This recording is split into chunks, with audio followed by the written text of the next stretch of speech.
El curso no se certifica con 2 inasistencias. Es súper necesario tener en cuenta esto. Cualquier inquietud, sugerencia o propuesta la pueden hacer llegar al correo riesgodetalle@eafit.edu.co o comunicarse al profesional encargado de tu grupo o al WhatsApp 313-697-2010. Hemos recibido durante esta semana algunas sugerencias por el correo y todas las hemos tenido en cuenta, así que muchas gracias. De todas formas, el próximo sábado vamos a pasar una encuesta evaluativa acerca del curso también para evaluarnos a nosotros y tener en cuenta todas sus sugerencias y comentarios. Bueno, la persona que nos va a acompañar hoy es Mario Augusto Flores Arroyave. Él es un geólogo e ingeniero geológico de la Universidad Nacional de Colombia, sede Medellín, con una amplia experiencia en el manejo de programas de prevención y mitigación de desastres, incorporación de la gestión del riesgo en el ordenamiento territorial, en la zonificación de la aptitud geológica para el uso y ocupación del suelo, zonificación de amenazas naturales y su aplicación en el planeamiento urbano, en programas de rehabilitación de asentamientos humanos precarios y manejos de zonas de riesgo, e interventoría en estudios técnicos relacionados con la geología, geomorfología y geotecnia. Técnico y administrativo en la Secretaría de Desarrollos Comunitarios, hoy Participación Ciudadana, Obras Públicas, hoy Secretaría de Infraestructura Física, y hasta el 2019 estuve en el Departamento Administrativo de Planeación. Así que tenemos mucho que aprender hoy. Hola Mario, ¿cómo estás? Aquí estamos atentos. Muy buenos días a todos y a Dana y a todos los participantes. Dana, necesito saber, las personas que están hoy en el curso, en la capacitación, ¿de qué comunas son? ¿Son de qué parte? Bueno, este es el grupo 1, entonces tenemos gente de Florencia, de Palenque, de Travesías, de La Montaña, La Cuchilla, O sea, las tenemos comunas 6, 7 y San 60. Cristóbal y 60. Sí, Muy bien. sí. Empezamos. Bueno, sí, pero antes, ¿podrías tú decirnos qué método de participación podrían Bueno. tener los participantes? No, muy buenos días a todos. No sé si algunos de los participantes me conocen. Trabajé 32 años en la administración municipal. Hoy estoy apoyando este proyecto, aportando de mi experiencia en el transcurrir de lo que trabajé en el municipio como tal y en el conocimiento que tengo de toda la ciudad, su parte urbana y rural, asociado pues a esta problemática de la gestión del riesgo y en el tema también del ordenamiento territorial.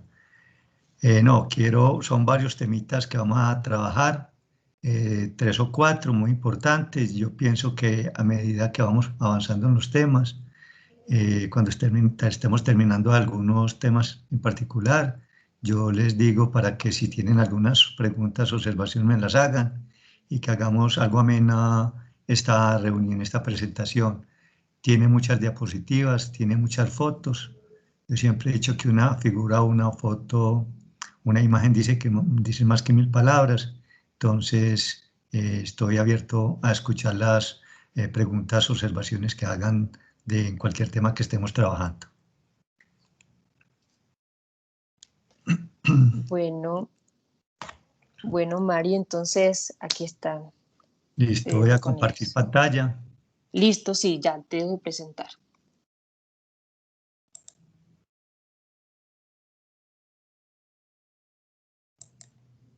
¿Están viendo la primera diapositiva? No. Yo no veo. ¿Todavía no? Yo tampoco. No. No. Yo tampoco. No, todavía no se ve. Sí, yo sí la veo. ¿Ya la están viendo?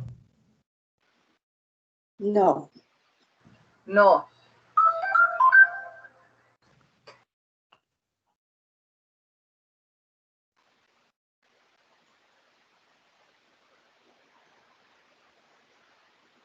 ¿Ya la ven todos o no? No. No. No. No, señor. Ya le comunico a Jonathan, a ver.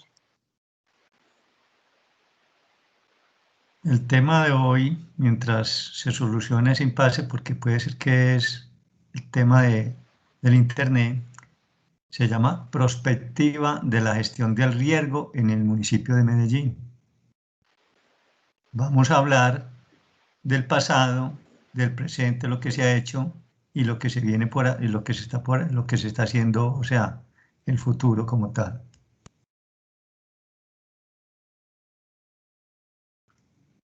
¿No la ven? No. No. No, señor. Ya le comuniqué a Jonathan. Dana sí la está viendo. No.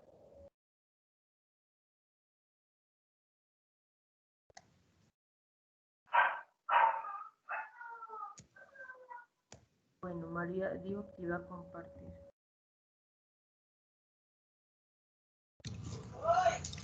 Ahí dice que solamente pueden compartir organizadores y moderadores. Y está como invitado, además que por eso es que no lo deja compartir. No, señor Mario. No, Mario está como moderador. ¿Qué te sale ahí, Mario? No, el título de la presentación. Lo tengo en la pantalla. Pero aquí en Teams ya le diste presentar y ¿qué te salió? Espérate un momentico.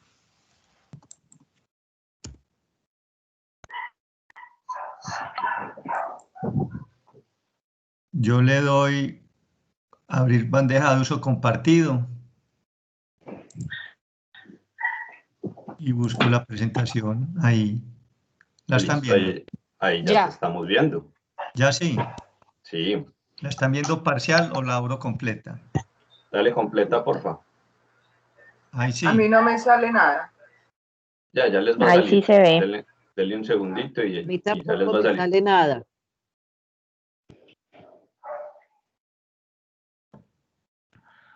Ahí todavía no.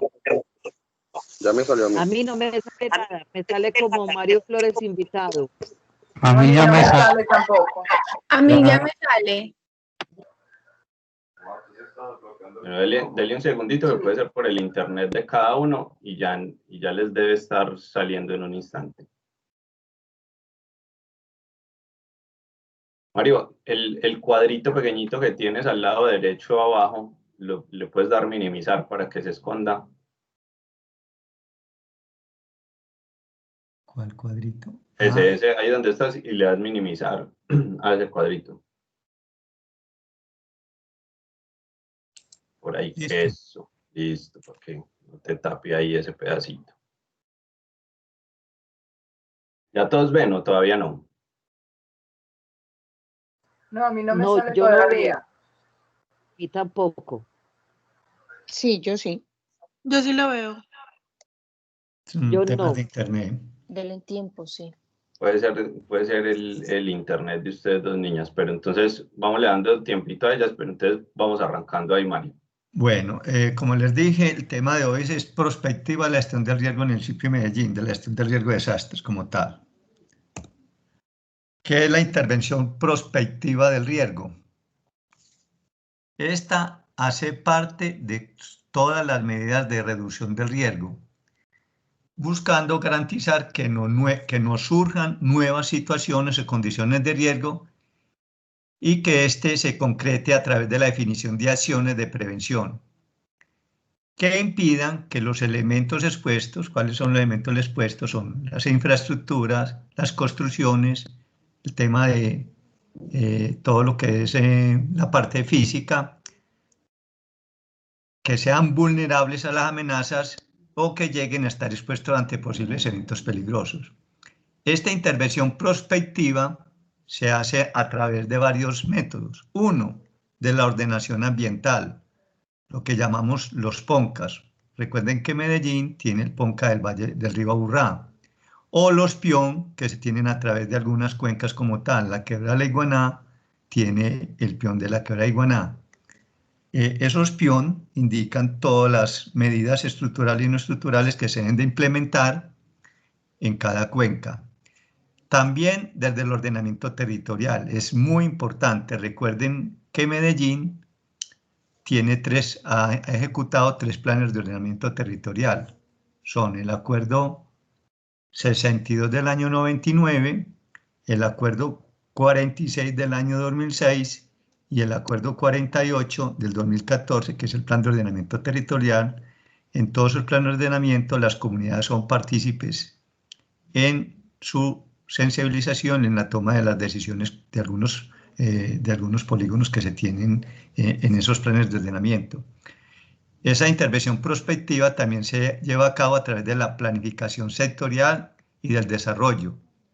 Aquí hay 2 temas muy importantes que son el macroproyecto de transversalidad de la Iguaná y el macroproyecto del Bur noroccidental.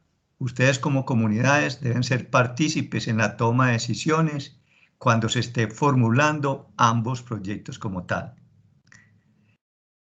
Y también la intervención prospectiva del riesgo participa en la regulación y definición de las especificaciones técnicas, los estudios que hay que ejecutar, los diseños y las obras adecuadas, y los demás mecanismos que contribuyan de manera anticipada a la construcción y funcionamiento seguro de las infraestructuras, de la población y de sus bienes.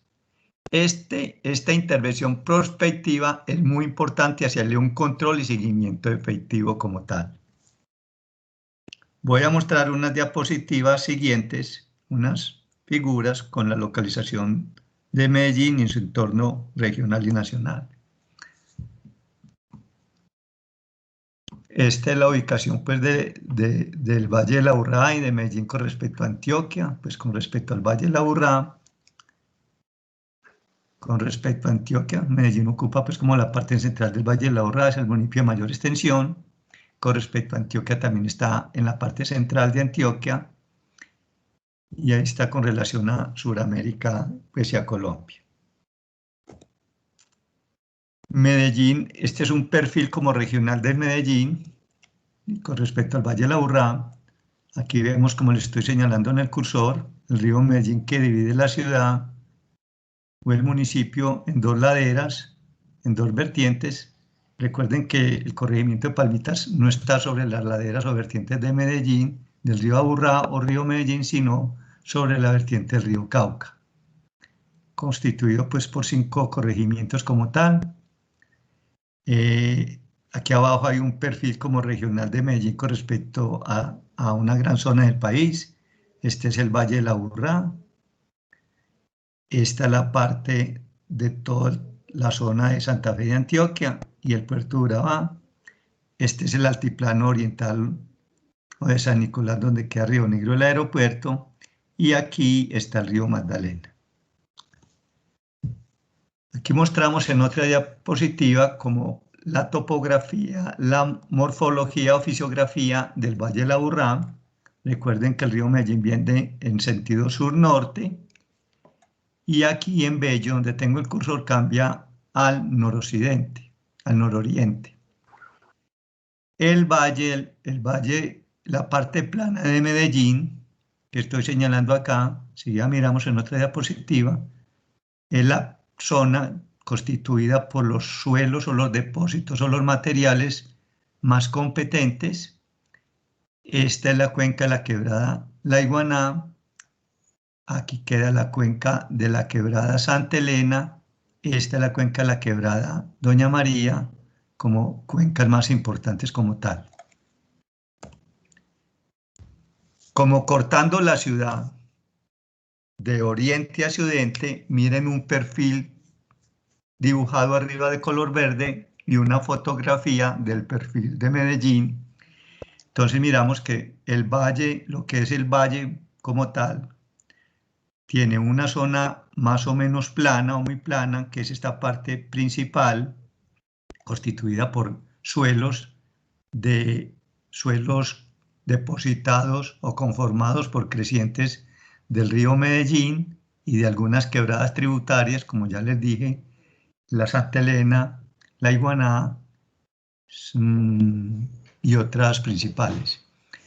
Las partes altas, las partes medias de las vertientes, más o menos llegando hasta la cota 1800, la morfología, la topografía es una topografía de pendiente moderada a alta, pero a partir de la cota 1800 hasta 1800, 2000, hasta los 1300, 2400, las pendientes se vuelven muy abruptas, son terrenos muy escarpados donde estamos llegando en algunos sectores con la ocupación de algunos asentamientos humanos. Les estoy mostrando más o menos en esta otra figurita a partir de la cota o altura 2000 hasta la 2300, 2400, 2300 más o menos. Este es como la zona del altiplano occidental, yendo como hacia San Pedro, y esta es la zona del altiplano oriental asociado pues a la parte de Santa Elena como tal. Este es el mapa de pendientes de Medellín, o sea, el mapa de la, como decir, de la inclinación, de los grados de pendientes. Y vemos que esta manchita de color verde es la zona casi totalmente plana, con pendientes en grados entre el 0 y 5%. Y miramos unas manchitas rojas, que son pendientes bastante altas, escarpadas. Sobre la ladera oriental hay unas fajitas, en la ladera suroriental por los lados de la cuenca de la quebrada de Santa Elena también, y aquí en la parte alta del poblado. En San Cristóbal las pendientes, y en la noroccidental las pendientes son moderadas a altas, en algunos sectores con pendientes altas. Este puntico que señalo aquí es el Picacho, y lo que es ya San Antonio de Prado, parte alta de Altavista y Palmitas, las pendientes, miren Palmitas sobre todo, las pendientes son muy altas. Desde la geología, este es el mapa geológico del Valle de la Aburrá, pero coge la parte de Medellín. En Medellín y en el Valle hay aproximadamente 18 diferentes tipos de roca. Cada roca genera unos suelos específicos con diferentes comportamientos en el tema de estabilidad, pero les quería mostrar que más o menos el 70 al 60% de las laderas que enmarcan el valle, la ciudad de Medellín y el Valle de la Aburrá, de las partes mediana altura hacia los bordes, está constituida por depósitos de vertiente. O sea, son suelos o materiales que han sido movilizados o transportados a partir de la ocurrencia de antiguos deslizamientos como consecuencia de la saturación y pérdida de resistencia al suelo, de altas precipitaciones en el pasado o de movimientos sísmicos en épocas antiguas. Muchos de esos materiales, de esos depósitos de vertiente, de esos suelos que han pasado con el tiempo, tienen una estabilidad aceptable, sobre todo aquellos donde ya han conformado lo que los geólogos llamamos una capa negra o una ceniza volcánica que datan de periodos de ocurrencia de más de 10.000 años. Voy a mostrarles, estoy haciendo esta parte introductoria para que nos ubiquemos en el contexto geográfico, en el contexto histórico de Medellín y su conformación, y en su contexto de cómo ha ido creciendo la ciudad desde el punto de vista urbanístico en ese sentido. Vamos a hablar de un tema que es la cronología de la planificación urbana en Medellín. Aquí tenemos dos fotos muy dicientes del costado sur occidental, o sea, la zona de Belén. Miren una foto del año 31. Se estaba empezando la construcción del aeropuerto o la Herrera, y miren que casi toda esa zona, lo que es Belén, Guayabal, todo ese sector eran mangas, algunas finquitas y unas fábricas. Miren, 2020 hoy está totalmente habitado ese sector, sigue el aeropuerto. Entre 1770 y 1850, dentro del contexto de la villa de Medellín, Medellín recuerden que fue fundada en el año 1675 con el nombre de Villa de Nuestra Señora de la Candelaria de Medellín y erigida capital de Antioquia solo en el año 1826. Ahí la iglesia de la Candelaria es el eje central y punto de partida del crecimiento y de formación de la ciudad de Medellín. construcción que se empezó en el año 1700. Este era el mapita de Medellín, de este que estoy mostrando acá, y esta es la ubicación con respecto a lo que es el borde de lo que es hoy Medellín. Aquí está la iglesia de la Candelaria y lo que era la plaza de Guayaquil en esa época. Medellín, entre el año 1850 y 1900 aparecen los primeros asentamientos o núcleos urbanos. Miren que en 1850 se da el primer trazado de calles, parcelas como fincas y manzanas en algunos sectores de la ciudad. Miren que hay 4 costados donde se da esa división. Para el año 1875, el Valle de la Urrá tenía alrededor de 30.000 habitantes. Esta quebradita que acá, que es bien bonita, que todavía tiene algunos registros de su construcción al interior, porque hoy está tapada en gran parte de su trayecto, en la quebrada Santa Elena, la que pasa por toda la playa, edificio Coltejer, y sale a la Minorista. Se genera pues el nuevo Parque de Bolívar como el polo de desarrollo de la ciudad. Aparece el Parque de Berrío, se consolida como Plaza Mayor, y esta es la plaza, la que les dije ahora, lo que llamábamos el Pedrero. A mí me tocó ir con mi papá ya cuando tenía ya como de 6 o 8 añitos a mercar todo lo que era las frutas y las verduras. Medellín entre 1900 y 1920 se empieza pues todo el proceso de industrialización y se crea la Sociedad de Mejoras Públicas. La quebrada Santa Elena se consolida como el centro de la ciudad y se empieza a tratar como un paseo urbano. Qué bueno que hoy fuera así. Ahorita vamos a hablar de ese tema. En el año 1905 se inaugura el tranvía tirado por mulas. Ahora les muestro otro detalle. Y llega en el año 1914 el ferrocarril de Antioquia. Y se empieza más o menos en 1920 el trazado de todas las vías a lo que es hoy esta parte que le estoy señalando en el plano de Medellín. Mire que no había crecido mucho, solamente alrededor pues, de la Santa Elena y el centro, y algunos núcleos muy aislados. Este es el Poblado, esta parte por aquí es Bello, y algunos núcleos en Belén, en la Floresta, en la América y en Robledo. Entre el 1920 y 1940, Medellín como centro comercial, pues ya la parte comercial. En el año 41 empieza a funcionar el servicio de tranvías eléctricos. En 1928 empieza pues como la actividad de todas las industrias, de las nuevas industrias en ese sentido. En el año, más o menos en el año 1928-30, yo creo que es un poquito más allá, no tanto, empieza la canalización de la quebrada Santa Elena. Si bien genera una vía importante para la ciudad y hoy generó un bulevar o una parte muy importante para el disfrute de las personas, desde el punto de vista de gestión del riesgo, desde el punto de vista del riesgo, esa estructura no es pertinente porque esta quebrada tiene antecedentes de avenidas torrenciales bastante críticos. Como les dije, en el año más o menos 31 se construye el aeropuerto o la Herrera. Miren que la ciudad en este planito ha ido creciendo.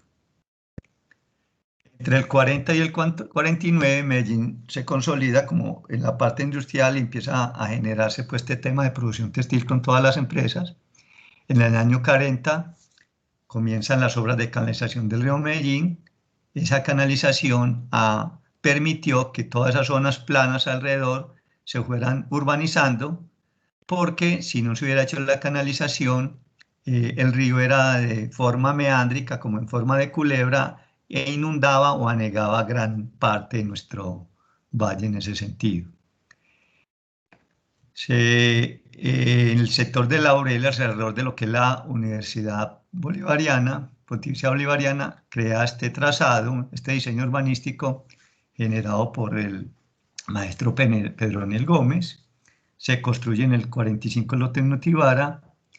Y muy importante que entre el año, más o menos en el año 53, en esta época del 50 al 60, se genera el plan regulador para Medellín, que es como el plan, como un plan de ordenamiento para esa época, sobre todo para la parte central de Medellín, y la persona que redireccionó todo este tema generó lo que es las vías paralelas al río Medellín como eje estructurante, pues está tanto el río Medellín. Y miren que la ciudad en el mapa para esa época empezó a crecerse hacia la zona nororiental, a la cuenca media, la quebrada Santa Elena, toda esta parte de la América, la Floresta y Belén como tal. Y algunos núcleos ya en Robledo, en Castilla y en la parte de Robledo Palenque. Entre el 50 y el 80 se crea pues la oficina de planeación y se dan los primeros indicios como de zonas de ocupación inadecuada o procesos de invasión. Se empieza a construir la unidad deportiva Atanasio Girardot. Se genera ya un primer plan vial para Medellín como en la parte central en el año 70. Y miren, para esa época más o menos, este era el plano urbanístico de Medellín ya bastante poblado. Vemos aquí en la zona de Robledo, esta parte alta todavía casas o fincas o asentamientos muy aislados y en el poblado también. Entre el 80 y el 2020, pues se dan unos hitos importantes. Se agudiza el fenómeno de invasión y se tienen todos estos sitios que acá se construye pues la troncal al lado y lado, lo que son la autopista norte y sur, que así la llamamos comúnmente, que llamamos el plan par vial alrededor del río Medellín. Se empiezan a construir los grandes edificios, los más alticos. Se construye todo el conjunto residencial, una parte residencial y todo el edificio inteligente. Y en el año 95 se inaugura el sistema metro. Este es el plano Medellín para esa época.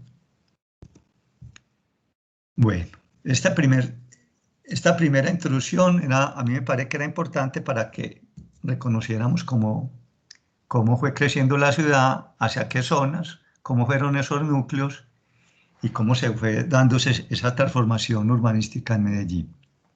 Vamos a hablar de este tema, que me parece muy importante. Al final de él, si tienen algunas preguntas, lo hacemos. Medellín antes de las grandes tragedias.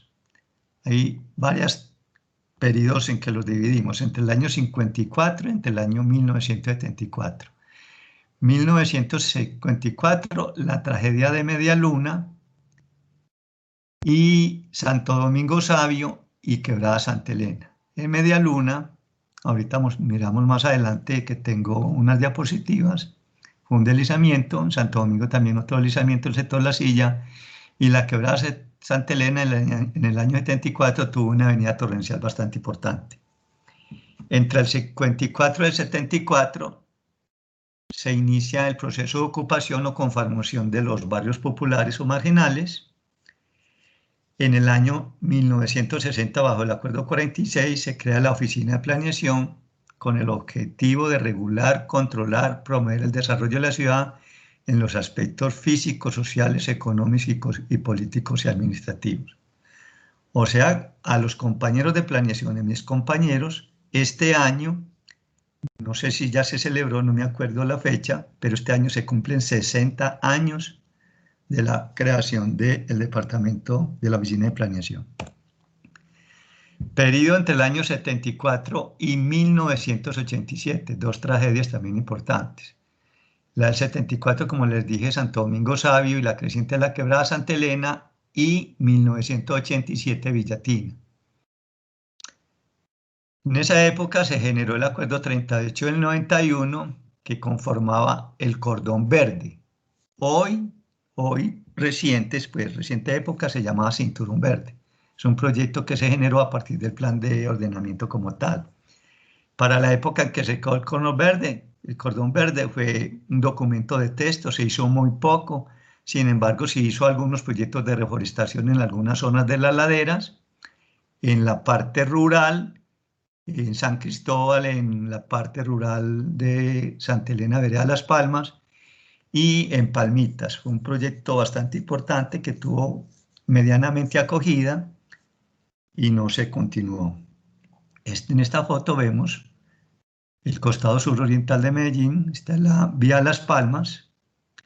Esta rayita color fucsia es el perímetro urbano, y esta parte alta de la ladera del poblado, miremos en algunos sectores unos procesos de ocupación o de construcción que se dieron bajo resoluciones o actuaciones administrativas para esa época, que hoy no debe permitirse generar ese tipo de situaciones hacia estos bordes de las partes altas de las laderas, porque son las áreas que van a generar una compensación ambiental hídrica sobre el resto de la ciudad y del valle.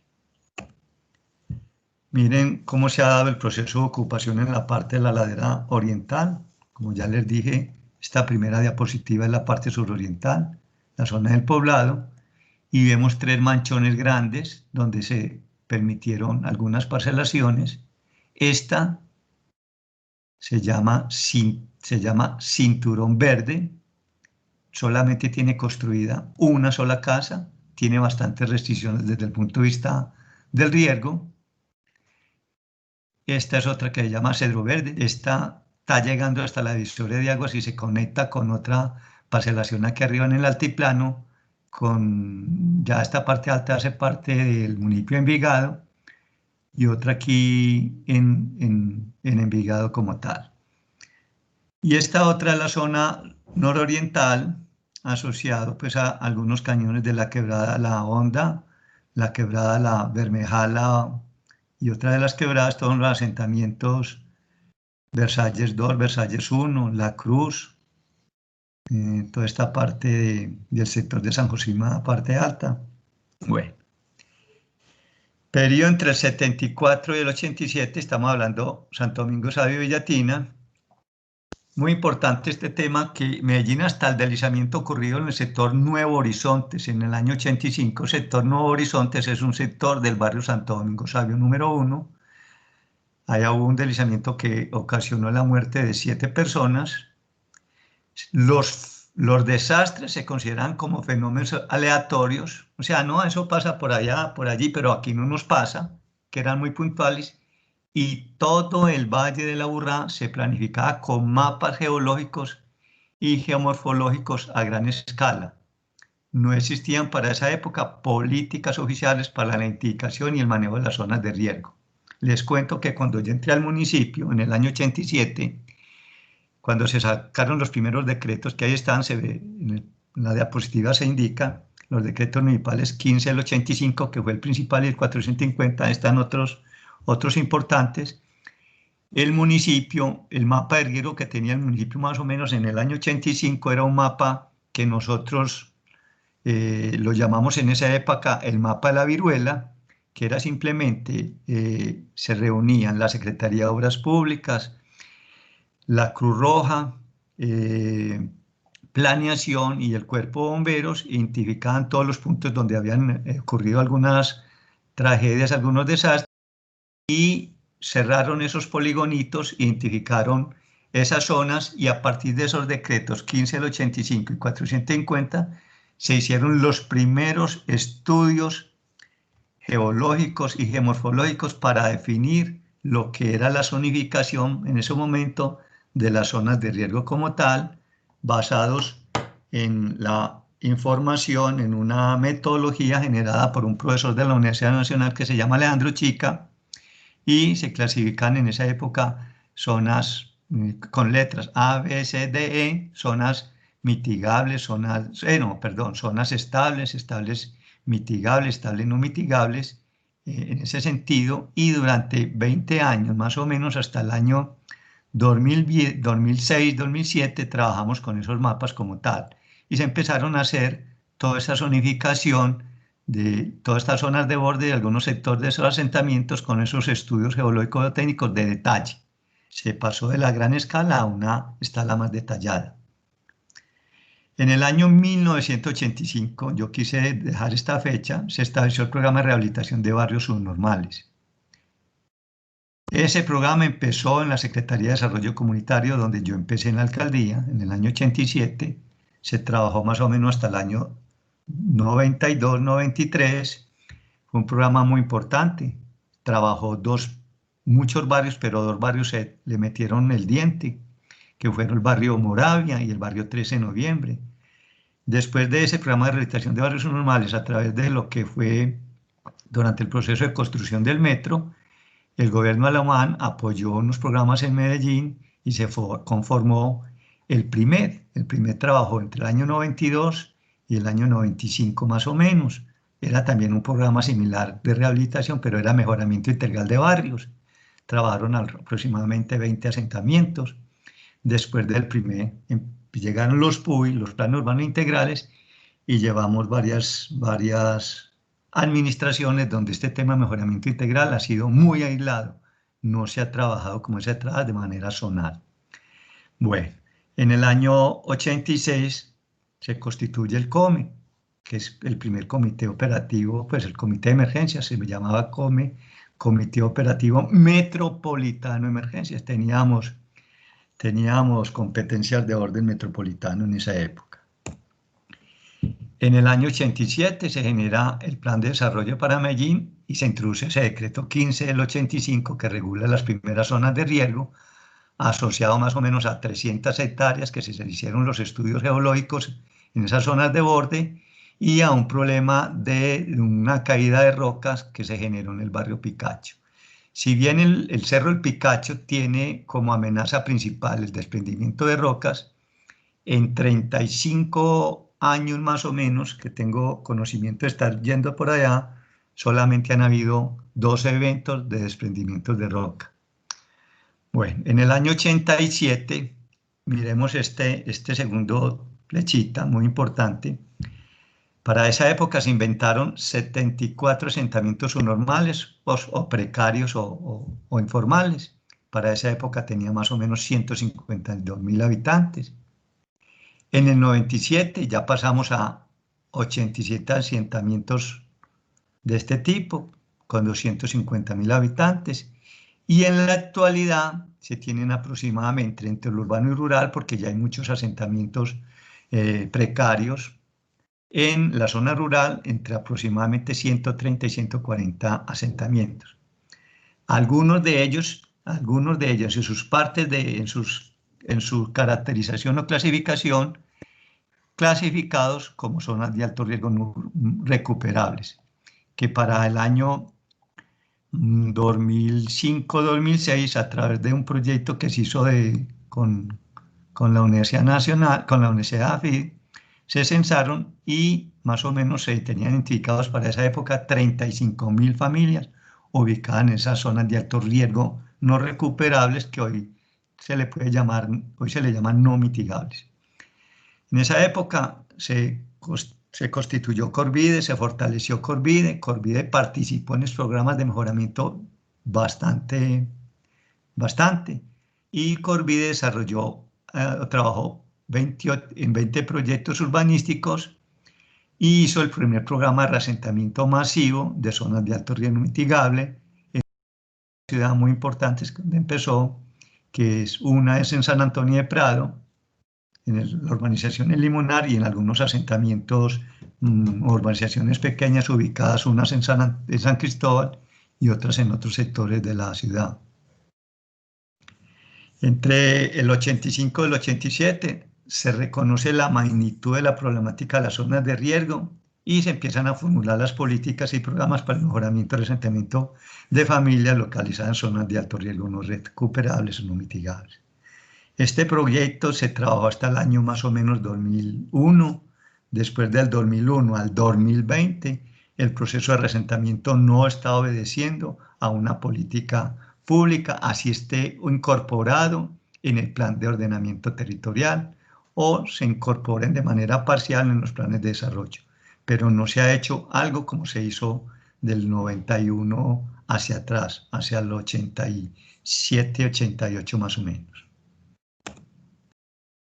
Medellín después de Villatina, entre el 87 y 2020. Miremos esta foto impactante de Villatina, ahorita la volvemos a ver. pero quiero centrarme en ella. Este es toda la zona del Cerro Pan de Azúcar. Si alcanzan a ver por aquí, por donde llevo el cursor, hay como un caminito. Eso no es un caminito, eso se llama un canal o una acequia, que se construyó para llevar agua de una quebrada que queda por aquí, que llama La Castro, a unos asentamientos y a unas parcelas que se estaban conformando por acá. Ese material voló, se desprendió aproximadamente 20.000 metros cúbicos, se desprendió desde acá, rozó por aquí la ladera, mire que no tumbó todos los arbolitos, se ven unos manchones, y cayó y aplastó sobre una zona 120 viviendas, más o menos entre 500 y 550 personas murieron, y es el deslizamiento que ha generado mayor pérdida de vidas en Colombia y está clasificado como el 10º en el mundo. Ya vamos a acabar este tema para que si tienen algunas preguntitas las hacemos. En el año, producto pues de ese deslizamiento Villatina, se adelantó en el año 88 el convenio con las Naciones Unidas y la Alcaldía de Medellín, el programa de las Naciones Unidas, PNUD, en respuesta pues al deslizamiento Villatina, y se genera un proyecto, un programa piloto para el manejo integral de actividades de prevención y atención de emergencias. Básicamente esos fueron los primeros pinitos que se generaron en Medellín con el tema de lo que hoy antes se llamaba prevención y atención de emergencias y hoy se llama gestión del riesgo como tal. Estuvieron entre el 88 y el 2002-2003, se hicieron temas, se hizo trabajos muy importantes, participaron en los proyectos para la ciudad en esa época y se investigaron algunas cuencas, se hicieron unos modelos para mapas de amenaza. Bueno, después de ocurrida la tragedia de Villatina, se precisa más el concepto de riesgo y se empieza, como les dije ahora, ese proceso de reasentamiento masivo de algunos asentamientos humanos localizados en zonas de alto riesgo no mitigables o no recuperables. En el 92, también lo había mencionado ahora, se formula el Programa Integral de Mejoramiento de Barrios Subnormales de Medellín, PRIMED, y como proyecto piloto de rehabilitación urbana y mejoramiento de vivienda en zonas de riesgo. Esto fue un proyecto que continuó, mejoró, amplió todo lo que veníamos haciendo unos profesionales de la Secretaría de Desarrollo Comunitario, y hoy este proyecto está trascendiendo fronteras departamentales y nacionales, porque el PRIMED, a través de lo que hizo, generó proyectos en otros países de América Latina. En el 93 se crea el Instituto Mi Río. No sé si hay algunos acá en el curso que conocieron el Instituto Mi Río. Me pareció, y nos parece a los que los conocimos y a los que nos tocó convivir con ellos y trabajar con ellos. Hoy está pues la Secretaría del Medio Ambiente creada como tal, y la Secretaría tiene una subsecretaría que se llama Metro Río, pero lo que hacía el Instituto Mi Río en el tema de mejoramiento, en el tema de las emergencias, en el tema de la atención, en las quebradas, era demasiado importante. No sé por qué se acabó y se constituyó la Secretaría del Medio Ambiente como tal, que era necesario hacerla, pero el instituto debería ser como algo medio independiente en ese sentido. También les había mencionado que más o menos en esa época se había hecho lo que ese proyecto se llamaba identificación y análisis de las características socioculturales y geotécnicas de las zonas de alto riesgo no recuperables del municipio de Medellín. O sea, se censaron, se hizo todo ese levantamiento, y para esa época, como se los había mencionado anteriormente, se identificaron 35.000 familias en estas zonas. En el año 2006, muy importante, ya creado el SIMPA, Sistema Municipal para la Prevención y Atención de Desastres, se constituye el Sistema Integral de Alertas Tempranas, lo que conocemos como SIATA, que cada uno en su celular puede consultar todo el tema de clima, cómo se va a comportar el clima en el transcurso del día y de los días subsiguientes, y empieza pues con todo este tema de centralizar todas las redes de monitoreo para la atención y prevención de emergencias en Medellín y el área metropolitana. El SIATA, Sistema de Alertas Tempranas, les cuento que es modelo en Latinoamérica y se está avanzando mucho. Ahora les menciono también qué sistemas de monitoreo se están haciendo conjuntamente entre el DAGRE, el área metropolitana y el SIATA para todo el Valle del Aburrá. Este tema es muy importante porque es un tema para salvar vidas. Es muy importante incorporar en todo el tema de planificación zonal, municipal, todo el sistema de alertas tempranas.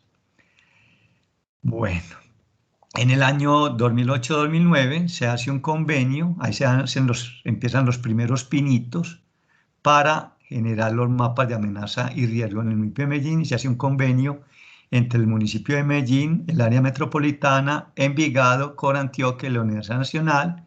La universidad desarrolla los estudios de amenaza, vulnerabilidad y riesgo generados por movimientos en masa, inundaciones y avenidas torrenciales.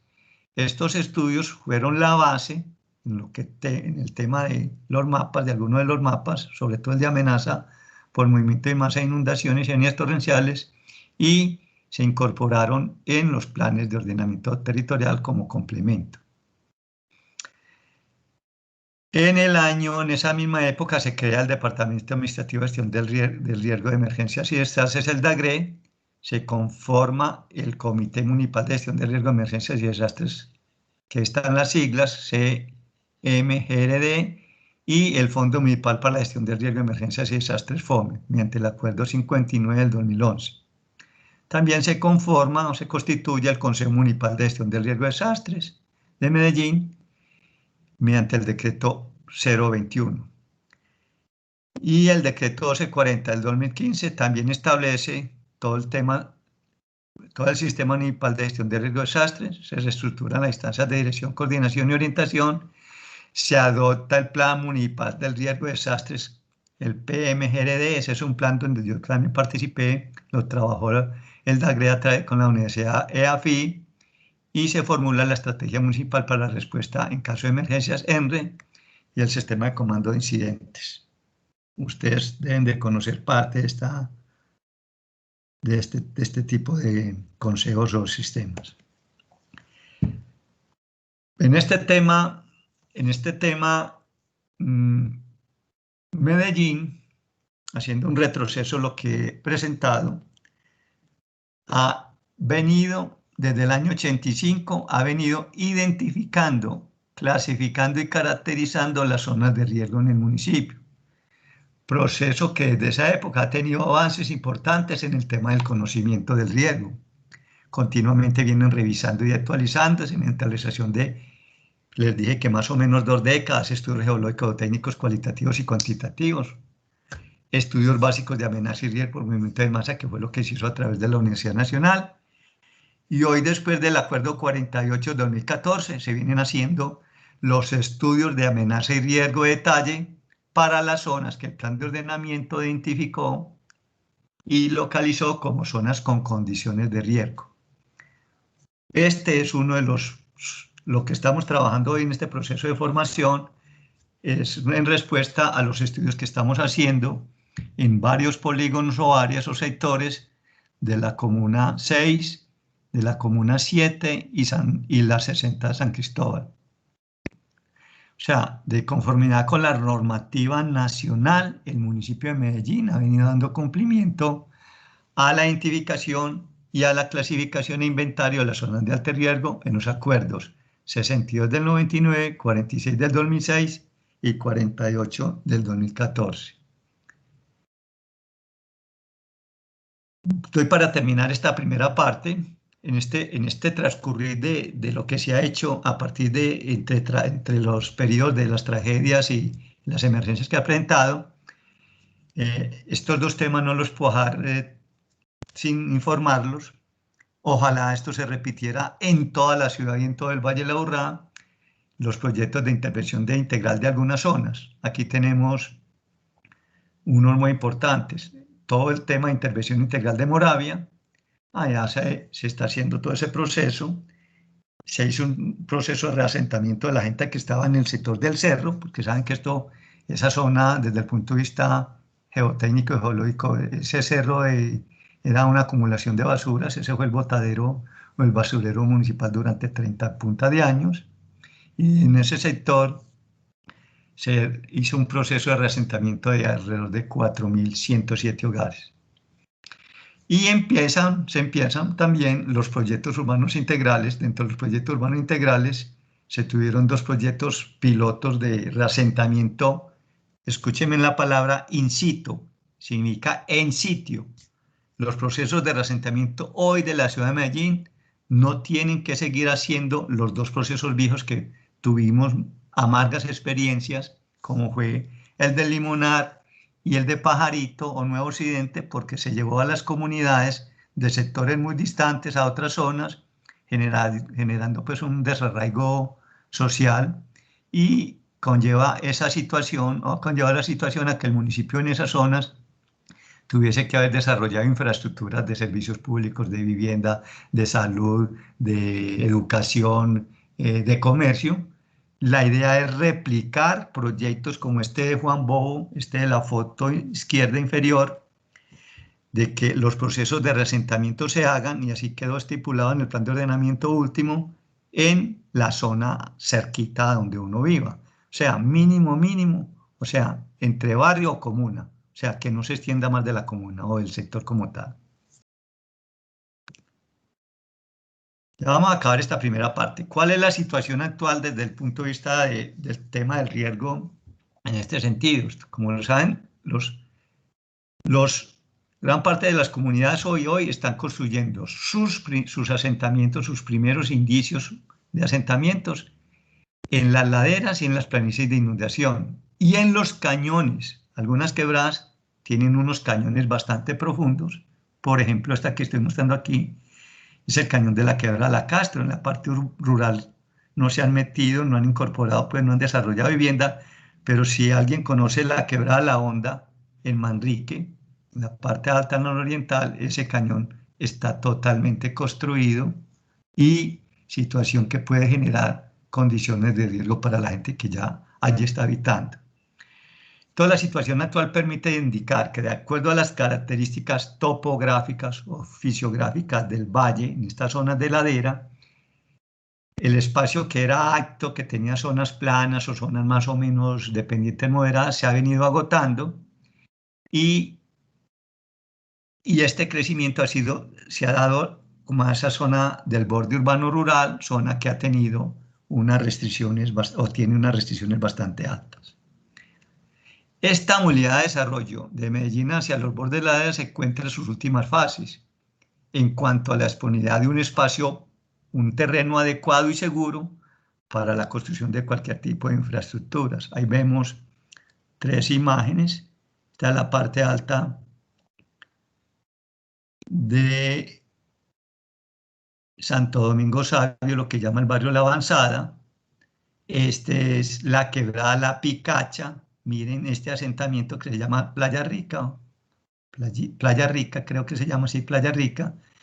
Alrededor de 90, ya hay por ahí, o habían 110 casas más o menos, ya se han reasentado algunas, metidas, incluidas, construidas, ubicadas dentro del cauce de una quebrada con antecedentes, con historia de crecientes torrenciales, lo que comúnmente la comunidad o los periodistas o algunos técnicos le llaman avalanchas.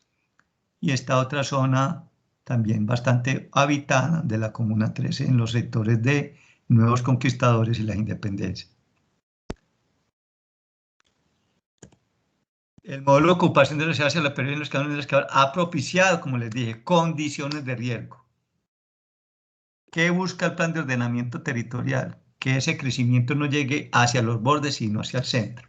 Yo sé que hay comunidades que tenemos que convivir con el riesgo, pero a medida que vamos avanzando en ese proceso de habitabilidad, de conurbación de esos bordes, vamos a tener problemas ambientales bastante delicados. Vamos a acabar con esa cobertura vegetal, los tiempos de concentración cuando se presenten lluvias van a ser muy altos, las quebradas van a bajar con crecientes bastante delicadas, y nos estamos arriesgando construyendo viviendas y haciendo excavaciones de banqueos en terrenos bastante empinados, con bastantes restricciones como tal. Miren esta foto, y esto está dado en todos los niveles sociales o de estratos sociales. Miren esta foto del lado derecho, esta imagen. Esta es la parte superior del poblado, Miren hasta dónde viene ya el crecimiento con los edificios y algunas parcelaciones que fueron desarrolladas bajo unos decretos en administraciones pasadas. Y con la flechita del cursor estoy mostrando la divisoria de aguas, o sea, hasta donde llega la zona de mayor altitud, la cota más alta. Si esta zona no la protegemos, no la conservamos, van a generarse muchas condiciones de riesgo sobre la parte del poblado. Y miren, subiendo desde esta parte de la ladera, estos son estratos altos, a llegar hasta por acá, y del altiplano, en la zona de Envigado, construyendo hacia el borde. O sea, si esto no, con los planes de ordenamiento, con los controles que hagan las autoridades desde el punto de vista ambiental, desde el punto de vista de la planificación, esto va a ser algo insostenible. Miremos unas foticos de allá del sector de San Cristóbal y del Picacho, de esta zona de la Comuna 7. Este es en la parte alta de Ahores 2 y 3, dos invasiones que se llaman el Paraíso 1 y 2, alrededor de 800, no sé, 780 viviendas. Ahí hay construcciones hasta de 6 pisos, en terrenos que el plan de ordenamiento no posibilita la construcción de viviendas. Sin embargo, no se actuó en su debido momento y este es un problema, esta es una papa caliente para la administración municipal. Y miren otro sector que me duele en el alma. No sé si aquí en la capacitación hay gente de Vallejuelos. Esta urbanización la empezamos a construir cuando yo trabajé en desarrollo. Se hizo una urbanización en 2 etapitas, muy queridita y todo. Y miren, hoy está llena, súper ocupada, está triplicada en invasión de lo que es reciente a lo que es lo formal que construyó el municipio como tal. Hasta ahí hago esta primera presentación, voy a seguir con este tema. Si tienen preguntas o intervenciones, me lo dicen, utilicen el micrófono si quieren. Sí, Diego Alexander tiene una pregunta. Buenos días para todos. Mira, vi en la presentación que hablabas mucho de barrio subnormal. Sí. Ese término ya no existe. ¿Por qué se da ese término de normales? No, Diego, todo en la vida, todo en la historia, todo en las épocas cambian. En ese momento se manejaba a nivel nacional el tema de su normalidad. O sea, eran asentamientos que estaban por debajo de una línea de pobreza, de deficiencia de prestación de servicios públicos, donde el Estado no había llegado y se les llamó en esa época en ese sentido. Hoy se les llama asentamientos precarios, como tal. Acuerden que en el plan de ordenamiento hay unos niveles de consolidación de los asentamientos, consolidación tipo 1, tipo 2, tipo 3. Entonces, a medida que los asentamientos humanos, como tal, vayan teniendo la intervención por parte del Estado y se vaya mejorando todo el tema de infraestructura y todo el tema socioeconómico, los asentamientos van cambiando esa connotación. Los planes de ordenamiento son planes que para algunos temas son estáticos mientras se revisa y se ajusta el plan de ordenamiento, pero son dinámicos a medida de que los planes de ordenamiento se vayan actualizando y revisando como tal. Es algo similar a lo que nos plantea las grandes potencias de subdesarrollo. Sí, así es, como los países en subdesarrollo, subdesarrollados. Miren otro tema que ya cambió. Hay 2 temas que les mencioné en la presentación a lo que llamo hasta el momento. Primero, hasta la década del 90 se hablaba de prevención y atención de emergencias. Hoy se llama, ese era el tema en esa época, se manejó durante casi 20 años. Hoy se llama gestión del riesgo de desastres. Y otro tema que también seguimos, algunos se nos queda, a veces me equivoco. Primero llamábamos reubicación de familias. No, uno no reubica familias, uno reasienta familias, uno reubica infraestructura, reubica viviendas, colegios, centros de salud. Entonces son términos que han venido evolucionando como el tema de la denominación que se tenía de asentamientos subnormales. Se trabajó ese tema durante más o menos unos 7, 8, 10 años, pero ya hoy tiene otra connotación, tiene otro nombre. ¿Quién quiere más hacer una intervención, una pregunta o que le aclare algo sobre esta primera parte? Buenos días. Yo quisiera saber, después ¿Cuál es tu nombre? Rosa Londoño. Doña Rosa. A partir del 2006 se creó el SIMPAD para muchos eventos. ¿Y a partir de qué tiempo nace el DAPAR y con qué especificaciones para ejecutar? Rosa, no, muy importante su pregunta. Voy a tratar de lo que conozco. Recuerden que han habido 3 eventos. Yo participé en el primero, en el 2006, en el 86 con la creación del COME, Comité Operativo Metropolitano de Emergencia.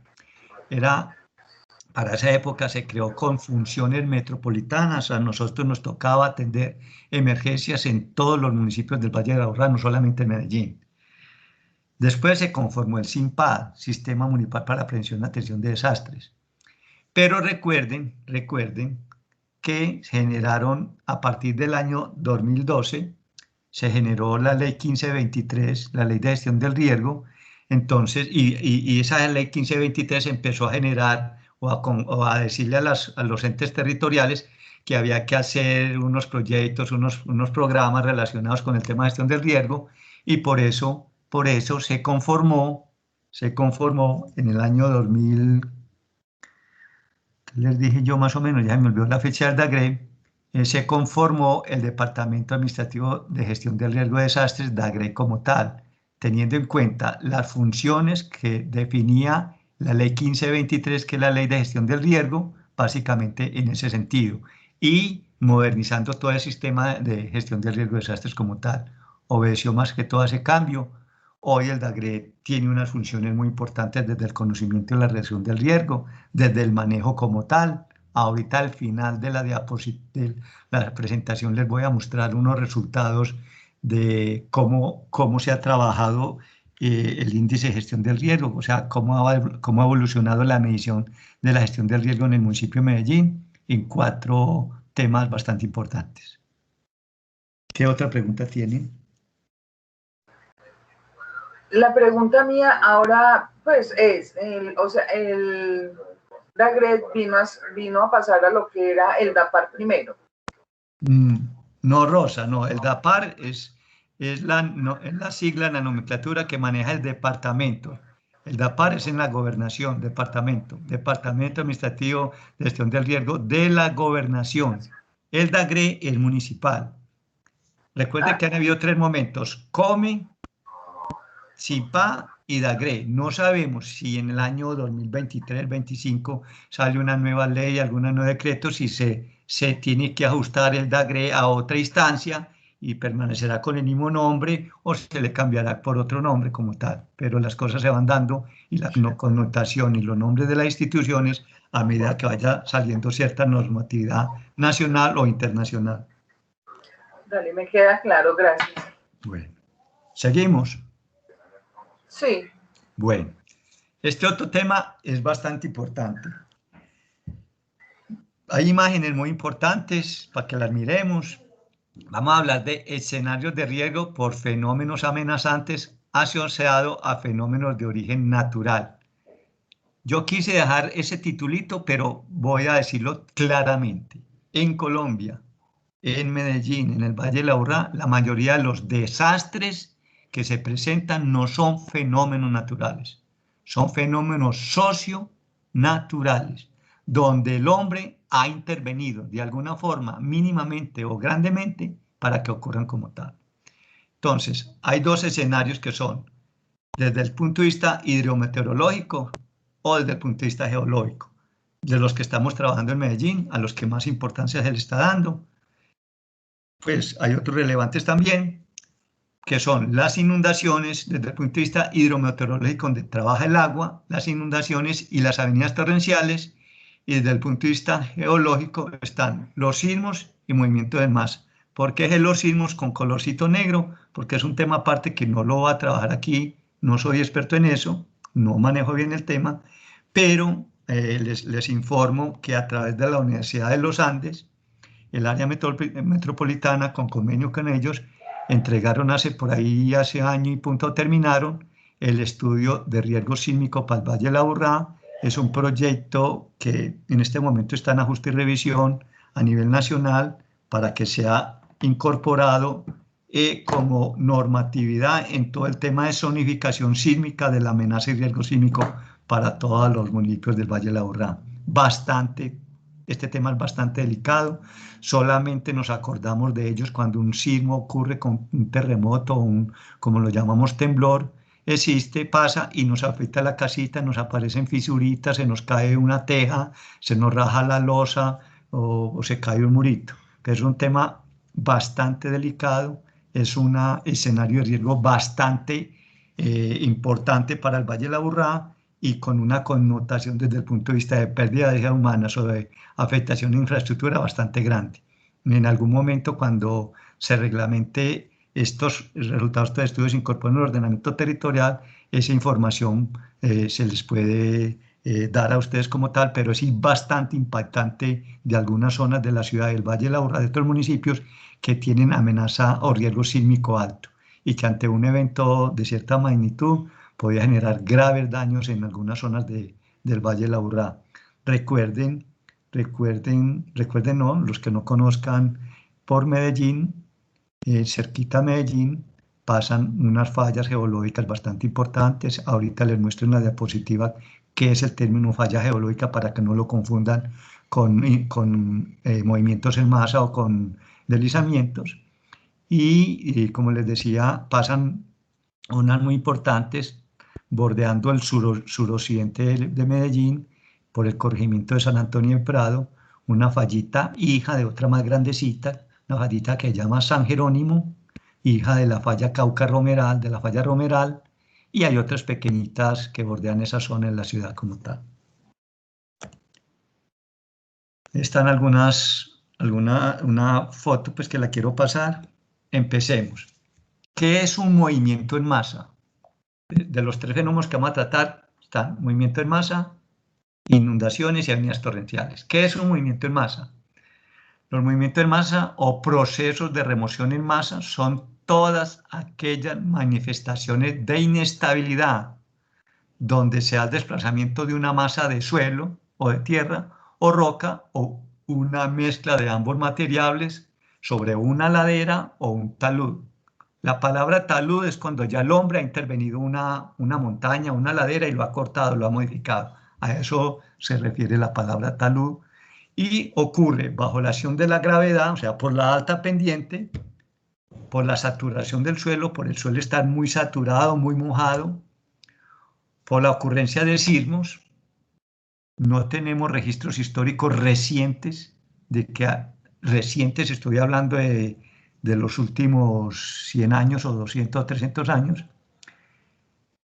que los sismos hayan generado deslizamientos, pero lo más seguro sí. Pues les voy a comentar un caso. En el año 2000 y puntica, 2002, 2003, hubo un sismo que tuvo un epicentro muy cerca a Palmitas, por la vereda,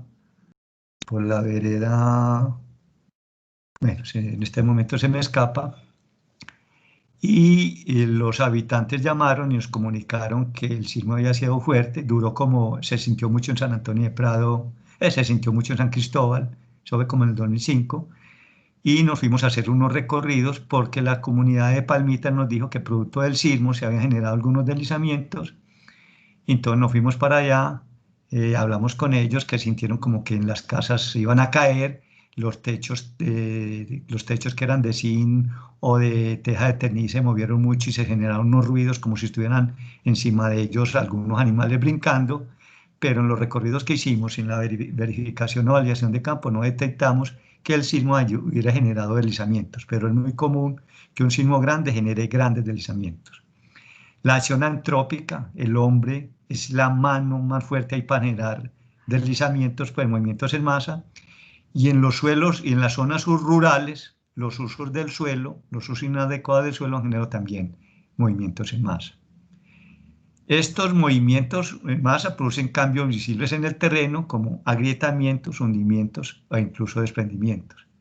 Muchas veces las comunidades nos llaman o han llamado al DAGREO a algunos funcionarios de algunas secretarías y avisan a tiempo de que va a ocurrir un deslizamiento, porque por lo general cuando ocurre un deslizamiento, por lo general aparecen grieticas en el terreno, grieticas en la casa, en el piso, o pequeños hundimientos, o algunos desprendimientos. Es muy importante detectar todos esos indicios para evitar una situación catastrófica. ¿Qué conforma un deslizamiento? Esta la voy a pasar más o menos rápido. Este es un deslizamiento, es una parte de un movimiento en masa, es un tipo de un movimiento en masa, es un hijito, pues, como decir, el A es una parte de un movimiento en masa. Entonces, este es un típico deslizamiento que lo llamamos los geólogos un deslizamiento rotacional, como en forma de cuchara, como si usted cogiera una cuchara y la metiera entre un tronco de mantequilla, lo hundiera y generara esto. Entonces, un deslizamiento rotacional tiene una corona, que es donde se desprende el material, tiene un escarpe principal y puede tener otros secundarios, tiene un cuerpo, esto lo que se mueve se llama cuerpo, y donde se mueve ya al final, donde cae, se llama pata, punta o base del deslizamiento como tal, y tiene unos lados que se llaman flanco derecho y flanco izquierdo, mirado desde la parte alta del deslizamiento, del movimiento. Algunos tipos de movimientos en masa, miremos algunas. Caídas, desprendimientos o desplomes son unos nombres que se le dan a unos movimientos en masa. Ahí miramos 3 diapositivas. Esta es la vía San Cristóbal, la vía nueva de los 4.1 kilómetros. Estos taludes, algunos de estos taludes ya les colocaron una malla para protegerlos, en otras le hicieron unos anclajes, pero se desprenden, hay desprendimientos o pequeñas caídas de bloques de roca. Esto es en otra vía donde hay material para caerse. Esta es otra vía también, no Medellín, en otras partes donde ya algunos bloques de roca cayeron sobre la vía. Y ahí está pues como la definición de qué son las caídas, los desprendimientos y los desplomes. Estos ocurren a través de una zona de alta pendiente y su principal detonante es la gravedad, es la altura como tal. Influyen otras como la lluvia, influyen otras de que la roca está muy fracturada, tiene muchas grieticas, que ustedes ven que la roca tiene muchas fracturitas, muchas grieticas, entonces el agua se mete por ahí y genera esos desprendimientos. Otro tipo de movimiento en masa son los flujos. Aquí hay 2 fotos muy bonitas. Pues los desastres no son bonitos para la mayor parte de la gente. Para los geólogos sí, no por los daños, no por la forma en que se presenta. ¿Qué es un flujo? Es un movimiento de material que se desplaza a lo largo de una superficie definida. Por lo general, los flujos se desplazan a través de quebradas o de vaguadas o de escorrentidas, o sea, zonas cóncavas, por lo general. Y son muy rápidos y están constituidos por lodos o por movimientos lentos constituidos por rocas o suelos que no están muy mojados, que no están saturados. Se caracterizan por su forma alargada y estrecha del contorno del mismo. Miren estas 2 fotos. Esta es la quebrada La Poblada, en la parte alta del poblado, en la vereda de Las Palmas, y esta es una parcelación que se llama El Monte y Castelazo. El Monte, sí, El Monte. Castelazo, creo que ahí están los 2 límites. Como consecuencia, yo les dije ahora que la mayoría de los desastres en Medellín, por no decir el 99%, no son naturales, son socionaturales. Hay un componente, un disparador por el hombre, hecho por el hombre. Pero este tipo de fenómenos, que son fenómenos hidrogeológicos, que ahorita lo vamos a ver más detalle más adelantico, son los únicos de los poquitos que se pueden determinar como naturales. Miren que donde se presentaron estos 2 que se alcanzan a ver, uno chiquitico aquí con el cursor y este sobre la vertiente izquierda de la quebrada La Poblada, se vino desde acá, bajó todo el material, desde una zona de muy alta pendiente, llegó a una zona medio plana y depositó el material acá. Esto eran lotes de una parcelación. Si eso, ahí habían 2 lotes o 3, bueno, creo que 3 lotes. Si esos lotes hubieran construidos como se está construido este otro lote acá, las casas hubieran quedado totalmente sepultadas. Mire que es un fenómeno altamente destructivo, de mucha velocidad y de mucho impacto como tal. Ante este tipo de fenómenos, ante la ocurrencia de este tipo de fenómenos, antecedentes que se tengan, ahí no hay, yo digo esta palabra, ahí no hay tutía, esos lotes, esas áreas no son construibles. Los volcamientos es otro tipo de movimientos en masa. Son movimientos producidos sobre una ladera o un talud de alta pendiente, debido al colapso de material rocoso que está altamente fracturado o nosotros los geólogos lo llamamos diaclasado, que tiene un diaclase. Aquí hay 3 fotos donde son taludes en vías. Miren el material, miren este que estoy señalando sobre la autopista Medellín-Bogotá. Yo hice una visita por allá, no de trabajo, sino de deporte. Me detecté este problema y le informé a la gobernación. Ellos le informaron a la empresa que maneja el peaje, y este bloque de roca no lo protegieron, sino que lo ayudaron a que se cayera, a que no se cayera producto de la lluvia o lo que sea, y pasar un carro y lo aplastara, y no que el hombre eliminó la amenaza como tal. En la vía de Las Palmas, cuando la ampliaron, quedaron estos taludes en roca, algunos desprendimientos se presentaron. Hoy ya esta zona tiene una malla para proteger ese desprendimiento de bloques de roca, y esto es otra vía por los lados de Boyacá, entre Villa de Leyva, donde es muy común la caída de bloques de roca. Mire que el talud tiene roca totalmente fracturada, descompuesta, y constantemente se caen bloquecitos sobre la vía. Por lo general, la mayor parte de la gente a los movimientos de masa le dicen deslizamiento. No, un deslizamiento es una parte, es otro componente de un movimiento en masa. Entonces, los deslizamientos son movimientos de masa en roca, o suelos, o residuos de tierra, que desarrollan varias superficies por donde se pueden desplazar o de falla. Una zona de transporte y un área de acumulación, como les mostré ahorita en el esquemita. Aquí hay 2. ¿Y cuáles son los detonantes de los deslizamientos? Los motores, los principales, son el agua, la gravedad o el hombre, producto de excavaciones, llenos, voladuras, entre otros aspectos. Aquí hay 2 fenómenos. El primero fue un fenómeno casi natural, no natural, porque cuando se hizo la vía de Las Palmas, gran parte de la vía y una entrada de lo que le estoy señalando aquí, queda el colegio, abajito queda el colegio San José de la Salle. Esta vía fue conformada en una parte por llenos, y cuando se generó ese deslizamiento arrastró todos los llenos, afectó las obras hidráulicas, unas tuberías que van ahí, y se generó toda esta afectación sobre la vía de Las Palmas, sobre la doble calzada. Recuerden que esta vía estuvo cerrada casi 8 meses. Ahí la gobernación le tocó intervenir, y las obras costaron alrededor de 12.000 millones de pesos. Y este es un deslizamiento que lo vemos este es un deslizamiento rotacional en Caldas, en la quebrada, parte alta de la quebrada La Miel.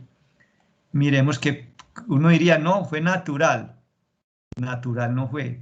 Miren la flechita, baja el cursor siguiendo el alineamiento de la quebrada. Deslizamiento generó el represamiento de la quebrada. Miren la margen derecha bajando de aquí en este sentido, está bien protegida. Pero la margen izquierda, seguro era en esa época similar, y la generaron para pastos, para el ganado. Y miren que lo que le estoy delimitando con el cursor es un deslizamiento antiguo, y este es un deslizamiento reciente. Aquí el hombre, a través de la ganadería, afectó esta ladera como tal.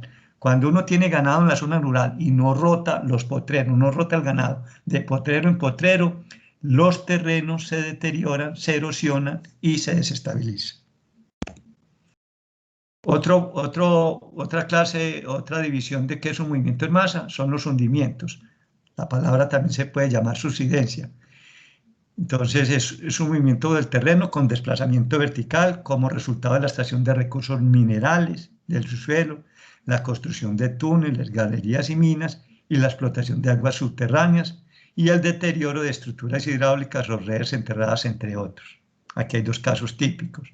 Esta es una quebrada, que siempre se me olvida el nombre, en la comuna 8. Bueno, no recuerdo, por los lados de Enciso.